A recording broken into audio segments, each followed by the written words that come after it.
আসসালামু আলাইকুম রহমতুল্লাহি ওবরাকাত। আচ্ছা, ভূঁইয়া নাকি চৌধুরী, কোন বংশ ভালো? একজন ছেলের নাম মনে করেন যে শামীম ভূঁইয়া, আরেকজনের নাম হচ্ছে দাইয়ান চৌধুরী। এই দুটো ছেলের মধ্যে কোন ছেলে ভালো? এই বিষয়টা আমাদের মধ্যে এমনভাবে ঢুকে আছে যে এটা যে অনইসলামিক এই জিনিসটা অনেকে বুঝে ওঠে না। সে বিষয়েই আমরা আজকে কথা বলবো। এই ভূঁইয়া এবং চৌধুরী বা যেগুলো যে এই ধরনের নামগুলো, এগুলো হচ্ছে বংশগত একটা নাম, মানে ফ্যামিলি নেম, মানে সার নেম, লাস্ট নেম, মানে শেষ নাম হিসেবে। ঠিক আছে? যদি আপনাকে জিজ্ঞেস করা হয় যে কোন পেশা, কোন প্রফেশনটা বেশি, সেটা কি একজন স্বর্ণকারের ভালো নাকি একজন ডাক্তার ভালো, একজন মাংস বিক্রেতা ভালো নাকি একজন শিক্ষক ভালো, একজন নাবিক ভালো নাকি একজন পুলিশ ভালো, একজন জেলে ভালো নাকি একজন রাখাল ভালো, কি বলবেন আপনি? ইসলাম কিন্তু প্রফেশনটা যদি হালাল হয়, ওখানে যদি হারাম কিছু জড়িত না থাকে, তাহলে এ ব্যাপারে কোনো সমস্যা নেই। এইটাকে নিয়ে কাউকে ছুটু করে, কাউকে নিচু করে দেখা যাবে না। আল্লাহ রসুল সাল্লাহ আলিয়া সাল্লাম এবং নবীরা, ওনারা কিন্তু মানে রাখাল ছিলেন। ওনারা ইউনো এই সমস্ত গরু পশু এগুলোকে ওনারা লালন পালন করেছেন। তো সুতরাং কোনো পেশাকে নিচু করে দেখা ঠিক না। আমি আপনাদেরকে যারা এই বিষয়ে খুব বেশি মানে আন্তরিকভাবে বিশ্বাস করে, তাদেরকে একটা জিনিস একটু তুলনা করতে বলি। হিন্দুরা যে সমস্ত তাদের যে সিস্টেমটা আছে, ওখানের মধ্যে প্রথম হচ্ছে এটা কি, ব্রাহ্মণ, যারা মানে প্রিস্ট জাতীয় আছে আর কি, তাদের ইয়ে অনুযায়ী যে তাদের খোদার উপরের শরীরের অংশ থেকে তাদেরকে বানিয়েছে। তারপরে এই যে বিভিন্ন বর্ণগুলো আছে, এই ধরনের কিছু কিন্তু ইসলামে কোনো সুযোগ নেই, কোনো জায়গা নেই। কারণ আপনি যদি বলেন যে কি আমরা ভালো, বা এই বংশটা ওই বংশের সাথে ভালো, তাহলে আপনি কি করছেন? আপনি তাদেরকে নিচু করে দেখছেন। এবং আল্লাহ সাল্লাল্লাহু সাল্লাম বলেছেন যে কি এটাই হচ্ছে অহংকারের সংজ্ঞা। অহংকার মানে কি? বাতারুল হক, সত্যকে অস্বীকার করা, ওয়াকামতিন নাস, এবং মানুষদেরকে নিচু করে ছোট করে দেখা।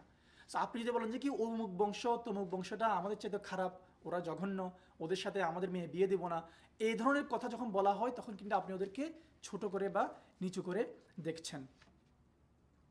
একবার একজন লোক আল্লাহ রসুল সাল্লাহ সাল্লাম তার সাহাবিদের সাথে ছিলেন, উনি তার সামনে দিয়ে হেঁটে গেল।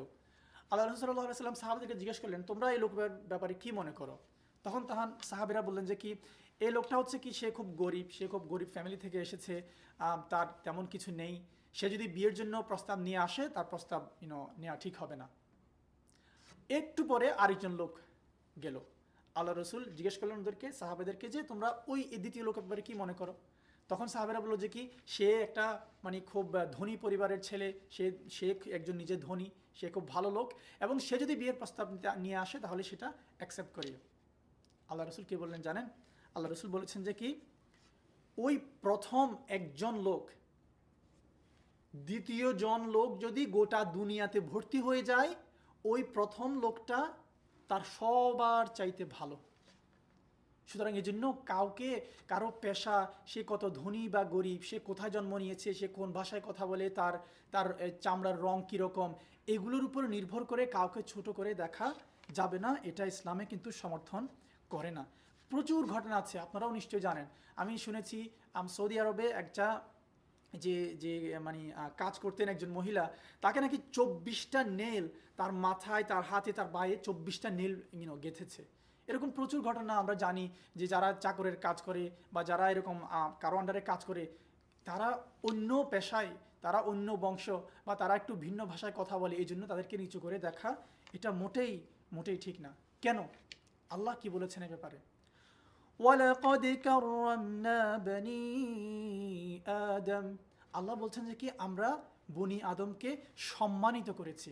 সব বনি আদম, আদম আলাইহিস সালাম এবং হাওয়া আলাইহিস সালাম, এই দুজনের সব সন্তানরা কিন্তু সবাই সমান। আল্লাহ সূরা হুজুরাতে বলছেন, ইয়া আইয়ুহান নাসু ইন্না খলাকনাকুম মিন যাকারিন ওয়া উনসা। আল্লাহ বলছেন, ও মানুষ, ও মানব জাতি, আল্লাহ শুধু মুসলমানদেরকে বলেন নাই, সবাইকে আল্লাহ ডাকছেন, আমি তোমাদেরকে সৃষ্টি করেছি একজন পুরুষ একজন নারী থেকে, আদম আলাইহিস সালাম এবং হাওয়া আলাইহিস সালাম থেকে।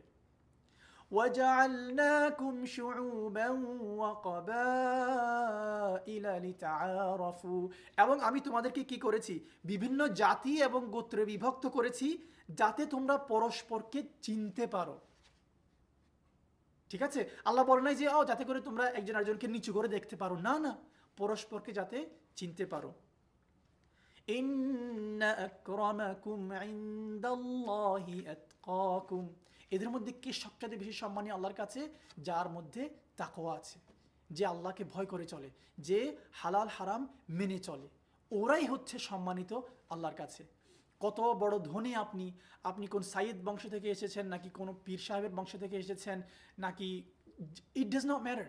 আপনি কি চট্টগ্রামের লোক, নাকি সিলেটের লোক, নাকি ঢাকার লোক, আপনি কি চিন্তা করে দেখেন একটা জিনিস, আল্লাহ কি আপনাকে জন্মের আগে কি একটা মাল্টিপল চয়েস প্রশ্ন দিয়েছে যে আপনি এটা এটা টিক করে দেন, আমি আমি ইউনো কালো হতে চাই, আমার চাংড়া কালো হোক, আমি অমুক ভাষায় কথা বলতে চাই, না, আমি অমুক মা অমুক বাবার, এরকম কোনো চয়েস আল্লাহ আমাদেরকে দেননি।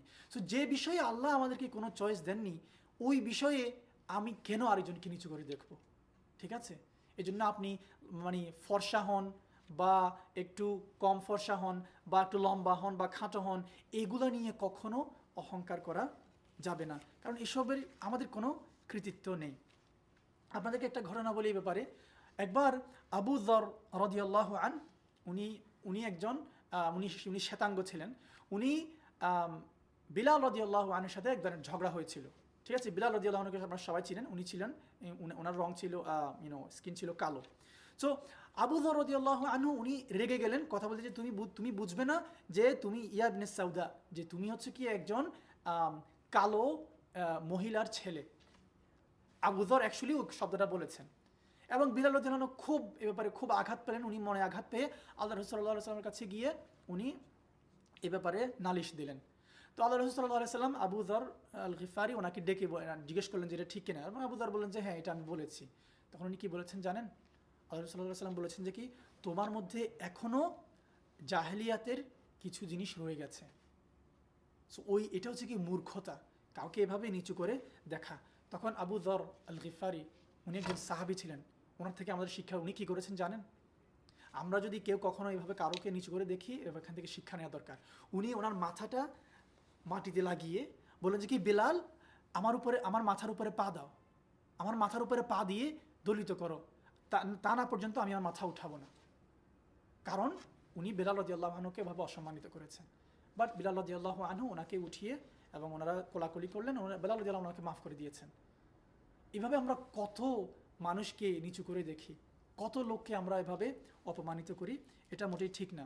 অনেকে আমরা একজনের একটা অ্যাকসেন্ট আছে, একটা স্পেশালভাবে কথা বলে ওদেরকে ফান করি আমরা, যে যে ও সিলেটি ইয়াতে কথা, সিলেটি বাত মারো, সিলেটি যেভাবে কথা বলে, চাঁটি গ্যাঙ্গা একটা ভাষা, ওটা নিয়ে কথা বলে। হ্যাঁ, এক ভাষা এক দেশের বুলি আরেক দেশের গালি, এটা ঠিক হতে পারে, কিন্তু এজন্য অন্য কাউকে নিচু করে ছোট করে দেখা যাবে না। আল্লাহ সাল্লাল্লাহু আলাইহি সাল্লাম বলেছেন, আন্নাসু সাওয়াসিয়াতুন কাআসনানিল মিশত, যে মানুষরা সবাই যে চিরুনি আছে না, চিরুনি যে দাঁতগুলো, ওই চিরুনি দাঁতগুলো যেরকম সমান, মানুষগুলো সবাই কিন্তু এরকম সমান। আমরা কিন্তু সবাইকে এভাবেই সমান করে দেখতে হবে। এবং আল্লাহ রাসূল সাল্লাল্লাহু আলাইহি ওয়াসাল্লাম ওনার জীবনের শেষের দিকে এটা কিন্তু অলরেডি এই বিষয়ে উনি অলরেডি মিটিয়ে দিয়ে গেছেন। উনি বলেছেন কি, লা ফাদলা লি আরাবিয়্যিন আলা আজামি, একজন আরবের অনারবের উপরে কোনো মানে কৃতিত্ব নেই। ওয়ালা লি আজামিন আলা আরবি, এবং একজন নন আরব বলতে পারবে না যে সে একজন আরবের চাইতে ভালো। ওয়ালা লি আবিয়াদ আলা আসওয়াদ, একজন শ্বেতাঙ্গ সে বলতে পারবে না যে একজন কৃষ্ণাঙ্গর চাইতে সে ভালো। ওয়ালা লি আসওয়াদ আলা আবিয়াদ, একজন কালো লোক সে বলতে পারবে না যে সে একজন সাদা লোকের চাইতে ভালো। ইল্লা বিত্তাকওয়া, একমাত্র জিনিসটা ডিফারেন্স কি, সেটা হচ্ছে কি তাকওয়ার দ্বারা। এবং আল্লাহ রাসূল সাল্লাল্লাহু আলাইহি ওয়াসাল্লাম শেষে বলেছে কি, আন্নাসু মিন আদম, সব মানুষরা হচ্ছে আদম আলাইহিস সালাম থেকে এসেছেন, ওয়া আদামু মিন তুরাব, এবং আদম আলাইহিস সালামকে আল্লাহ সৃষ্টি করেছেন মাটি থেকে। আমরা এসেছি মাটি থেকে, আমরা আবার এই মাটিতে চলে যাব। এই কয়েকদিনের দুনিয়ায় এই অহংকার করা আমাদের শোভা পায় না। ইমাম গাজ্জালী রাহিমাহুল্লাহ উনি খুব একটা সুন্দর আমাদেরকে রিমাইন্ডার দিয়েছেন। উনি বলেছেন যে কি, যখন তুমি দেখবে যে কি কেউ একটু গরিব, চিন্তা করে দেখো সে তোমার সাথে ভালো হতে পারে। কেন জানো? কারণ কিয়ামতের দিন আল্লাহর দরবারে সে যখন যাবে, তার এত বেশি ধন থাকবে না যে আল্লাহর কাছে জবাবদিহি করতে হবে। খুব অল্প ধন, অল্প সম্পদ নিয়ে আল্লাহ তাকে ধরবেন। সুতরাং সে আমার সাথে ভালো হতে পারে। কেউ যদি আমার চেয়ে বয়সে ছোট হয়, সে আমার সাথে ভালো হতে পারে, কারণ সে আল্লাহর অবাধ্যতা করার, আল্লাহর নাফরমানি করার সুযোগ বেশি পায়নি। কেউ যদি আমার সাথে বয়সে বড় হয়, সে আমার সাথে ভালো হতে পারে, কারণ সে অনেক বেশি আল্লাহর ইবাদত করার সুযোগ পেয়েছে। এই জন্য যেভাবেই হোক না কেন আমরা মানুষদেরকে ভালোভাবে দেখার চেষ্টা করতে হবে। এই জন্য আল্লাহ রাসূল সাল্লাল্লাহু আলাইহি ওয়াসাল্লাম আমাদেরকে দোয়া শিখিয়েছেন। উনি বলেছেন, আল্লাহুম্মা ইন্নী আউযু বিকা মিন শাররি নাফসি, ও আল্লাহ আমি আমার অন্তরের, আমার নফসের যে খারাপ দিকটা আছে ওই খারাপ দিক থেকে আমি তোমার কাছে আশ্রয় চাই। অনেকে বলেন যে কি, কিন্তু আমাদের সবাই বলে, আমাদের গ্রামের, আমাদের এলাকার সবাই এই জিনিসটা করে, অমুক দেশ ওদের সাথে মিশে না, অমুক প্রফেশন ওদের সাথে মিশে না, ওদের সাথে বিয়ে দিতে চায় না, সবাই করে। সবাই যদি একটা খারাপ কাজ করে এর মানে এই না যে আপনিও সেই খারাপ কাজটা করবেন, এটা ঠিক না। আমি এই আমেরিকাতে যারা আছেন আপনারা, আমি এই জিনিসটা শুনেছি। এই লাস্ট একটা এক্সাম্পল দিই। অনেকে যারা আফ্রিকান আমেরিকান, যা ব্ল্যাক যারা আছে, ওদেরকে কি বলে জানেন? ওরা তো বোঝে না, ওরা বলে কাল্লা বা কালো, এই কাল্লুরা যাইতেছে, মানে এত তেচ্ছার সাথে এত এত মানে খারাপভাবে জিনিসটা বলে। এভাবে কিন্তু কাউকে বলা ঠিক না। এটা বলার মাধ্যমে আপনি কি কি চিনছেন? আপনি নিজের মনে অহংকার বলছেন। এবং আল্লাহ রাসূলুল্লাহ সাল্লাল্লাহু আলাইহি ওয়াসাল্লাম এবারে জঘন্যভাবে আমাদেরকে ওয়ার্নিং দিয়েছেন। সাংঘাতিক একটা জিনিস বলেছেন যে কি, যার মনে অনুপরিমাণ, কণা পরিমাণ অহংকার থাকবে সে জান্নাতে প্রবেশ করবে না। আপনি কি চান, আমি কি চাই আমরা ওই ওই দলে যেতে? অবশ্যই না। আমরা এখান থেকে বেঁচে থাকতে চাই। এবং আল্লাহ আমাদের চেহারার দিকে দেখেন না। ইন্নাল্লাহা লা ইয়ানজুরু ইলা সুওয়ারিকুম ওয়া আমওয়ালিকুম। আল্লাহ আমাদের আমাদের ধন এবং আমাদের চেহারার দিকে দেখেন না। উনি কি দেখেন? ওয়ালাকিন ইয়ানজুরু ইলা কুলুবিকুম ওয়া আমালিকুম। বাট তিনি দেখেন তোমাদের অন্তরে কি আছে এবং তোমরা কি কাজ করছো। সুতরাং আসুন প্রিয় ভাই বোনেরা, আমরা আমরা ভূঁইয়া বংশ ভালো নাকি চৌধুরী বংশ ভালো বা সাইয়েদ বংশ ভালো, এই সাইয়েদ এগুলো সব বংশগত নাম। এগুলোর দ্বারা কোনো কৃতিত্ব নেই, এগুলোর দ্বারা কোনো কৃতিত্ব নেই, এবং এগুলোর দ্বারা কাউকে ছোট করে দেখা যাবে না। ইনশাআল্লাহ নেক্সট ভিডিওতে আমি আপনাদেরকে বিয়ে শাদী সংক্রান্ত ব্যাপারে কথা বলবো ইনশাআল্লাহ, এবং বিয়ে শাদী সংক্রান্ত যে সমস্ত ভুল ধারণাগুলো আমাদের মধ্যে আছে ওগুলো নিয়ে আমি আলাপ আলোচনা করব। আল্লাহ যাতে আমাদেরকে যে কোনো ধরনের গর্ব অহংকার যেগুলো খারাপ, এগুলো থেকে আল্লাহ আমাদেরকে সম্পূর্ণভাবে মুক্ত রাখেন এবং আমাদেরকে জান্নাতবাসী করেন। দেখা হবে আবার।